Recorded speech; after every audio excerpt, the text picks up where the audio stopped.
राति अधरे जेल भितरे छाटीपिटी हेउछंती ज्योति प्रकाश। राति रे आखि बुझिले देखा देउछि सौम्याश्री को आत्मा। सुना जाउछि ज्योति प्रकाश को सौम्याश्री को कांदिबार स्वर। दर्शक बंधु एई नायक साजिथिबा ज्योति प्रकाश थिले घटनार मुख्य खलनायक।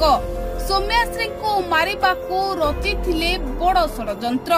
आउ पेट्रोल आनिबाकू ज्योति प्रकाश और शुभ्र संबित बाध्य करिथिले देहरे निया लगाई समस्तंकू डराइबा पाई।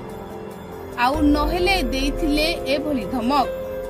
दर्शक बंधु सारा ओडिसा रे सौम्याश्री को मृत्यु मामला जेतेबेले हईचई सृष्टि करिथिला सेतेबेले सारा ओडिसावासी ज्योति प्रकाश को साधुवाद जणाउथिले।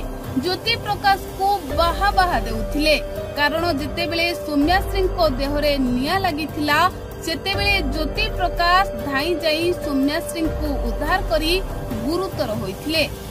हेले दर्शक बंधु एहा थिला ज्योति प्रकाश को एक सुंदर अभिनय। वास्तव में ज्योति प्रकाश कुआडे सौम्याश्री को उस्काई थिले धमकाई थिले पेट्रोल आनी देहरे निया लगाइबाको। आउ जदि सौम्याश्री एपरी न करंती तेबे आंदोलनरू सबु छात्र ओहरे जिबे बोली धमक देइथिले। आउ जहा फलरे बाध्य होई सौम्याश्री देहरे निया लगाइथिले बोली लोके एबे चर्चा करूछंती। आउ याको नै लोके कहउछंती सौम्याश्री को सेई पोड़ा शरीर आउ चित्कार एबे ज्योति प्रकाश को जेल भितरे देखा देउथिबो सुना जाउथिबो।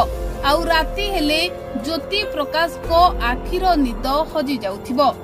तेबे दर्शक बंधु एबे एमिति चर्चा सारा ओडिसा रे लोके करूछंती। आउ ज्योति प्रकाश को जेल भितरे घन घन जेरा हेउछि।